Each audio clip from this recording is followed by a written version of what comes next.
It's a voluntary system. We want people to voluntarily comply. So, yet we inhibit them with limited resources. So that 90 billion is kind of a big deal because that allows us to hire humans and buy technology, and that ain't free. I think these headlines about, people, look, we all know about the 87,000 revenue agents or whatever that stupid headline is. But, at the end of the day, it's like, if any of them actually worked with the IRS on a daily basis and understood how painful it is to interact, and some of my clients just, the dreadful thought of having to go in and get on the phone again today and try to work this out, like, it really is that bad, and so that's like my big thing this year is that I know they get a bad rap. I don't work for the IRS. I'm not trying to market for them, but like you said, there are some really good people who are really trying to do the right thing. So I think that with the states too, is a lot of legacy pieces. My husband worked for the Attorney General office in the state of Colorado, a somewhat thankless job, paid relatively well, but not really. Not compared to private. And he is, representing the public fisc. He's trying to advocate for taxpayer or whatever government fairness. And I remember, and it's the biggest law firm in the state, by the way, didn't realize that until he worked there. But, it's somewhat of a thankless job. And so and there are legacy people who work for government because they appreciate what they're doing. If that makes sense, there is a sense of like doing good things for the overall community, making the world a better place. So I do agree with you that we need to give them a little grace. And I agree with you. Every time I've interacted with the IRS, I've had nothing but a pleasant experience.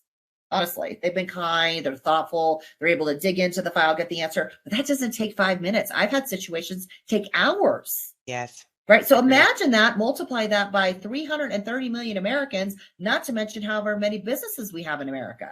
That's right. 87,000 ain't nothing. There's no way they can handle the caseload with that few of people. So so it is a perspective thing. You throw the big number and then you're like, let's incrementally think about how many they can handle per person. Yeah, fascinating. Right. If one agent was on the phone for an hour a day, you're only talking to 8 people. That's it. Yep. Do the math. How many do the math. How many notices went out that day?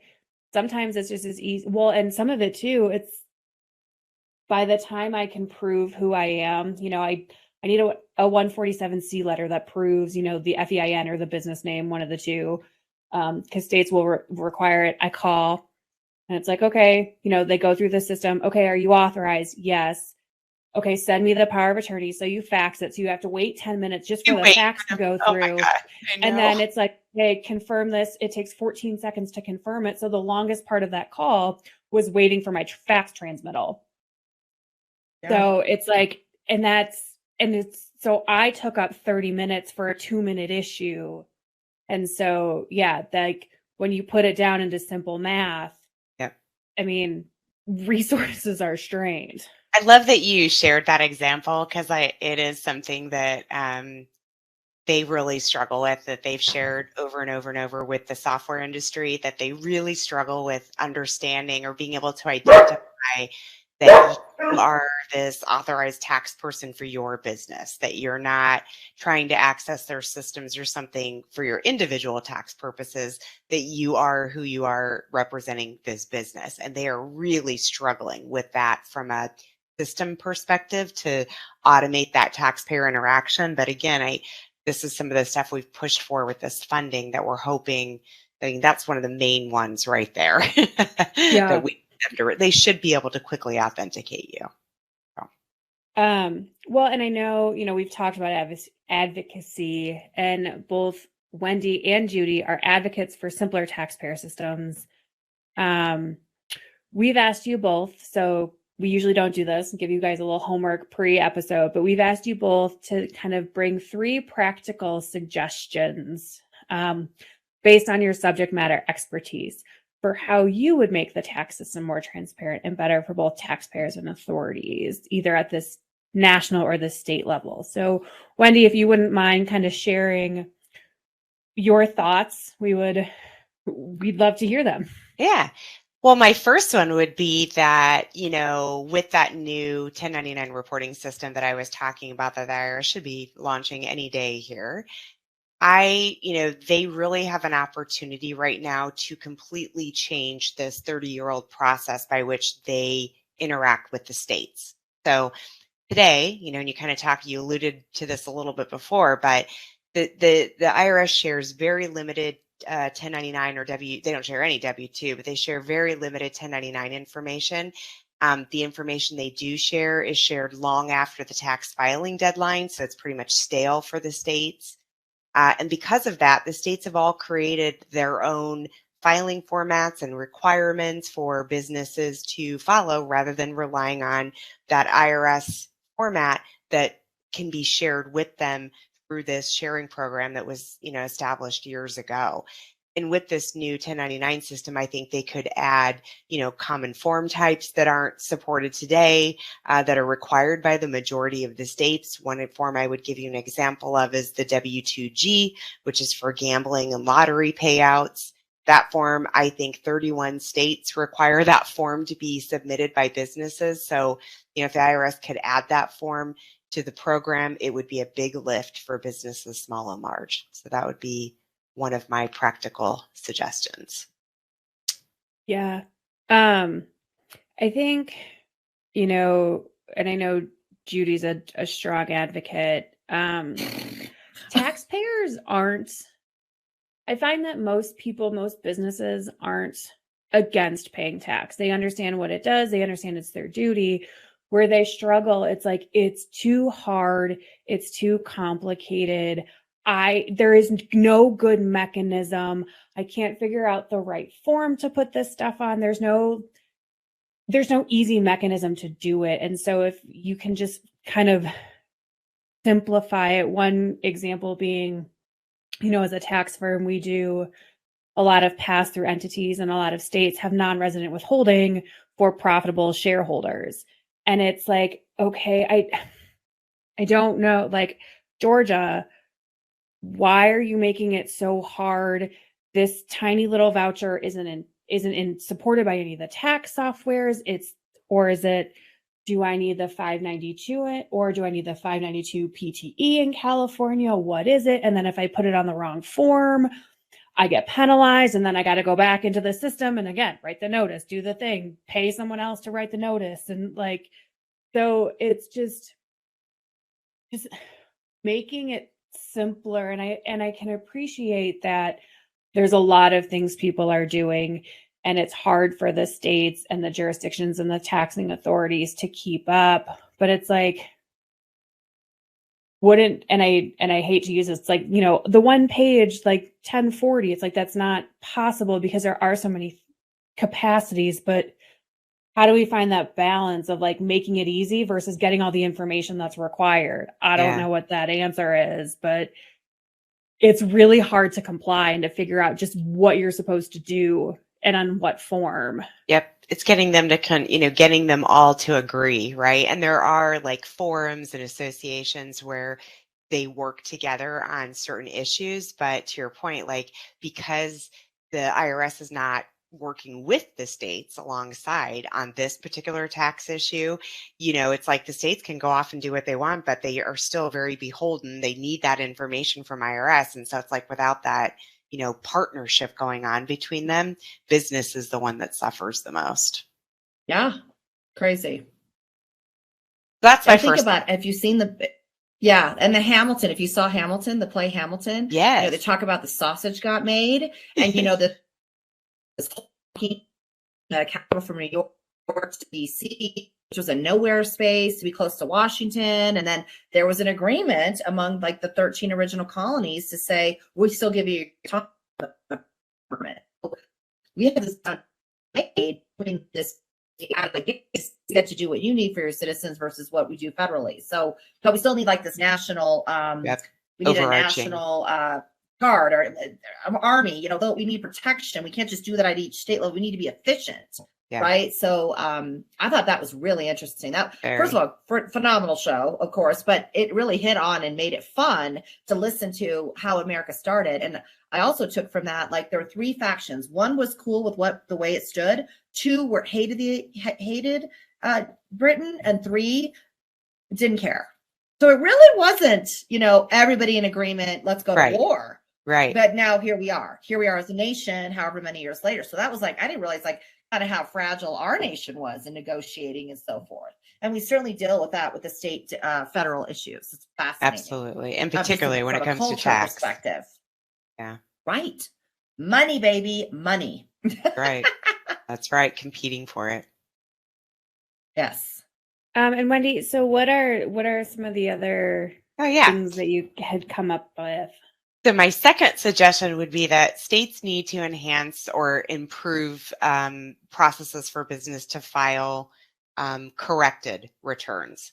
So we are finding that more and more states are requiring businesses to, we just sat here and talked forever about how hard it is just to get the original version of a return submitted to a state and to the IRS, frankly, but we have the same issue when it comes to correcting things. It is so common for my clients to issue out 1099 forms, find a mistake after they've issued it, and need to make a correction and file it. It's very common across the industry. And many of the states are just, their technology, again, is so far behind. Here, mail in paper copies of that private, information, or email, which is not even secure, email private information over, or in some cases, they, rather than, we can send a file, but rather than correcting records, they replace the entire file for that employer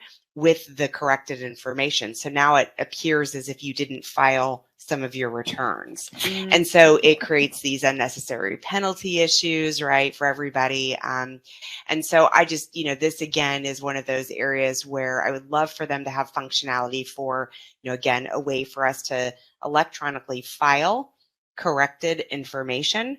And that way everybody has the most updated taxpayer information, the taxpayer and the agency, right, at the same time.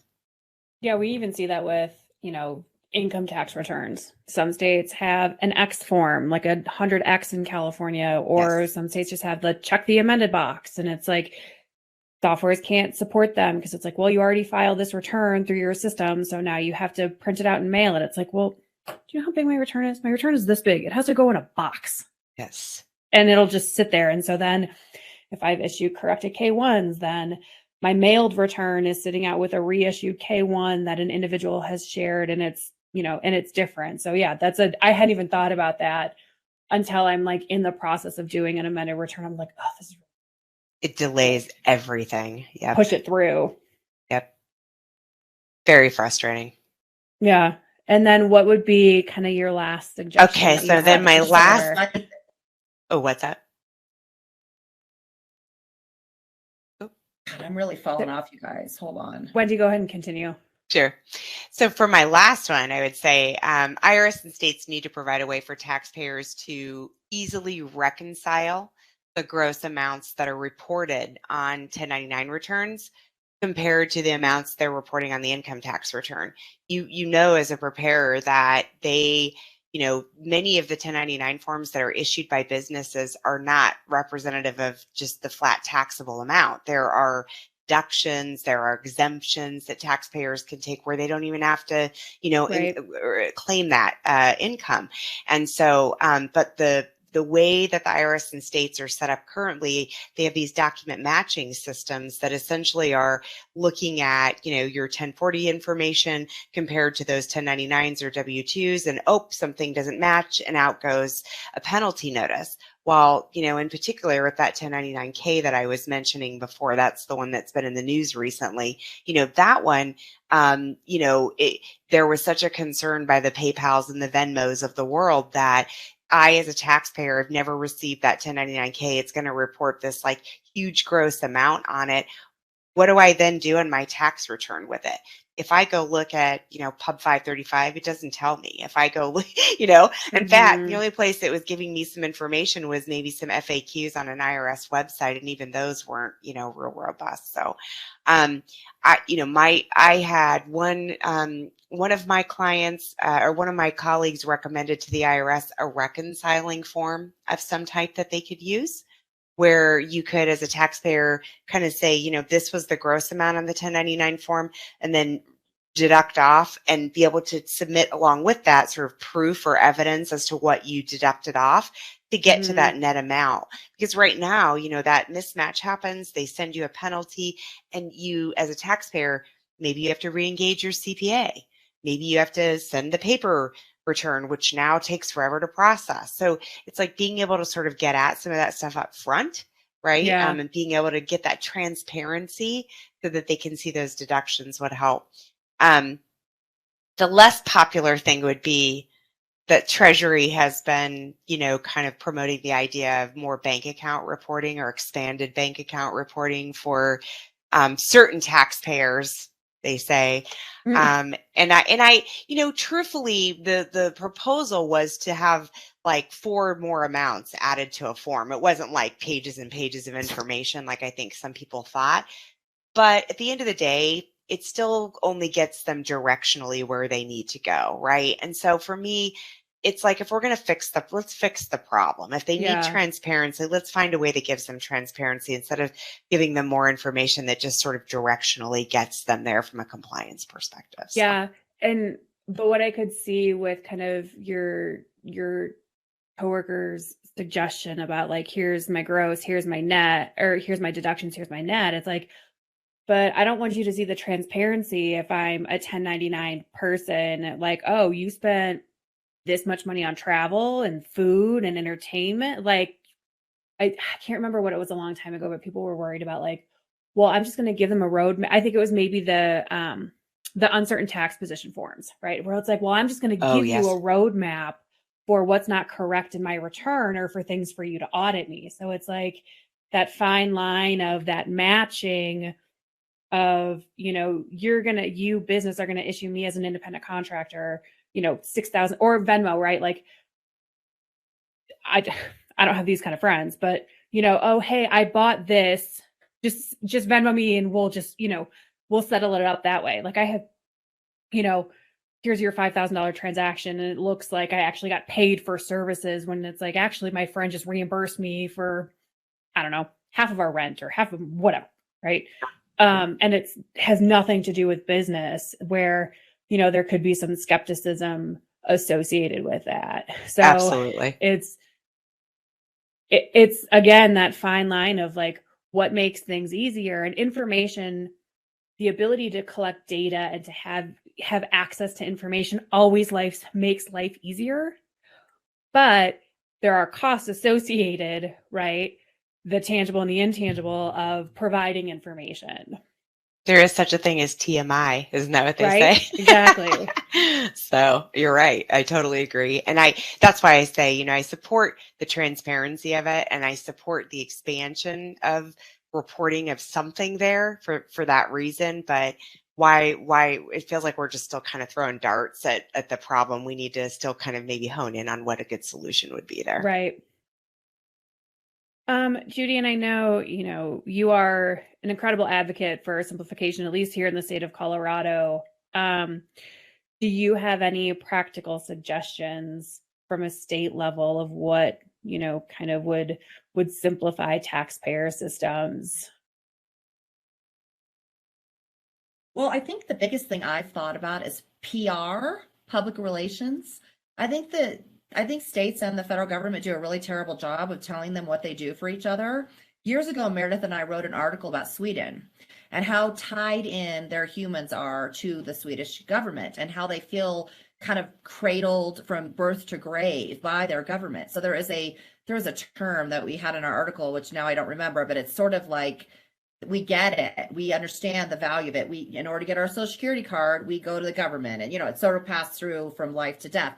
And so the entitlements are kind of explained, so you feel emboldened by your government. We do a terrible job of that. And I think, I remember years ago thinking, who pays for the fireworks at 4th of July? Pretty sure it's not you and me. That's a government expense. And it's a lovely gathering of people together that our government plays that shares with all. And so I think there's a lot government does for us. I just drove from here to San Francisco with my youngest daughter, and the roads were in pretty good shape. And I'm pretty sure I didn't pay for those. And I thought that was really awesome. And there were a couple accidents because of this crazy river that's going on in San Francisco. And the police were on it, helping those people. I mean, there were cars that had spun out and were off the side of the road, and there was emergency people there immediately. How does that happen without taxes? So I just think people how much taxes terrible top of that. And we share, like you said, IRS agents are not eligible. They do good things for people. Same with state government. They're just trying to help out, and they're not paid an inordinate amount to do so. It's a little bit of a thankless task, so you have to really believe in it. And I just think we should give a little more grace to them. And every time I go to an airport, I realize I did not pay for that airport.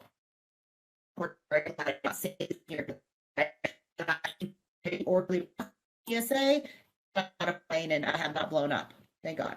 So that would be my first thing. And then the second thing I think is wildly failing at our state, and absolutely our state of Colorado, is our damn home rules. We have 70 home rules in one state and don't agree on how to tax things. I think that's just bad. I think it's a disservice to taxpayers. You want them to comply? Don't make it so hard, right? Don't ask for this splice and dice rule. Don't expect me to look at 70 what to do, and I'm not even a Colorado. Come on. So, and you know what's interesting, as practitioners, we buy data, right? So we can see the differences by state. So we people like this is how's the taxpayer do that and spend the time, money, and effort to collect tax properly when it comes to sales tax or file income taxes? I can't tell you how many conversations I have about what is nexus. Right? So that's, I think, a real problem. And that information is available. Why are the governments getting together and doing it? Huge issue to me. And then the last one is probably some of the ones you thought about and were mentioning earlier is this access. It's how you interact with government. Why is each system different? Why do I have to remember to click here and there? Why aren't we more similar than different? And those dissimilarities make it very difficult to do the same thing. So I was telling you, I watched this super pumped about Uber. It's fascinating. I highly recommend everyone watching it because it's a fascinating story about how they disrupted the cab industry. What their goal in the beginning was to have a seamless taxi experience. Get in, pay your fee, know what to expect, don't leave a tip, get from here to there. Awesome. And they created that, right? You knew what you're going to spend, and then you paid it, you got from here to there, you loved it, right? And it transformed how you and I engage with taxi cabs. I only took taxis when I traveled. When I was personally traveling, I would never take a taxi cab because I didn't know how fast the meter was going to run up. So I don't really want 100. I remember being in New York, and I was with my parents many years ago, and I'm like, we're going to walk. Let's take the train. Well, they're older. They didn't want to walk as much. We spent a fortune on cabs because they didn't want to walk the however many blocks. So it was like, ooh, I don't want to do this. Uber has changed how I look at transportation, right? If I don't feel like walking, I'm going to go ahead and take an Uber. So they transformed the industry similar to Amazon by saying people don't just want to go in a store and shop. They want to go find what they want and Google it, right? They want to look through. I remember redoing my closet and I needed bins. So I go on Amazon and I'm like, oh my God, there's 400 pages of bins and storage baskets and like I had no idea. So what happens when you go to like a store like Target? They've curated the vendors and pick who they want. Amazon lets the whole cart be available to anybody who makes bins.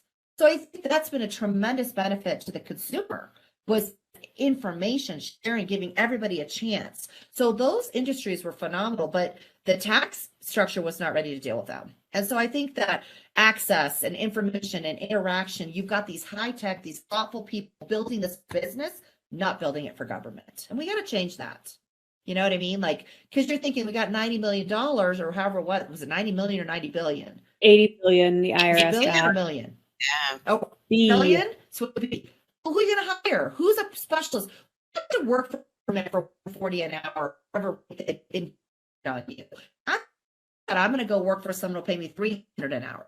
It's a problem, right? Things be motivated by